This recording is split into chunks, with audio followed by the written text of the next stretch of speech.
என்னடா மச்சான் ஆளா பார்க்க போறேன்டா, பாத்தியா பொண்ணு அழகா இருக்கா? இங்க வா சொல்றேன். யாரு எப்படின்னு கேட்டேல மச்சான், இதான் சொல்றேன்டா. நீ சொல்லு மச்சான், நான் படமாவே இருந்தேன். ஆளை பார்த்தா டம்மி பீஸா இருக்க, பயங்கரமான ஆளா இருக்கேடா.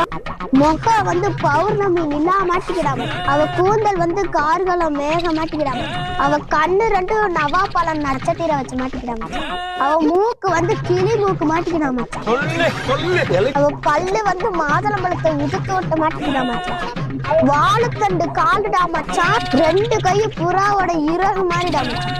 மொத்தத்துல ஆள் ஒரு தேவதரா மச்சான். என்னென்ன சொல்றோம் பாருங்க மச்சான் எங்க ஆளை காமி மச்சான் இந்த மச்சான் ஆடு செம்மையா இருக்கா. என்ன மச்சான் வயக்காட்டுல இருக்க சோளக்காட்டு பொம்மையை வரைஞ்சு வச்சிருக்க? உனக்கெல்லாம் கடைசி வரைக்கும் சோளக்காட்டு பொம்மை வேண்டாம் மச்சான். பொண்ணு எப்ப இருக்குன்னு கேட்டா வர்ணிக்கிறீங்களோ?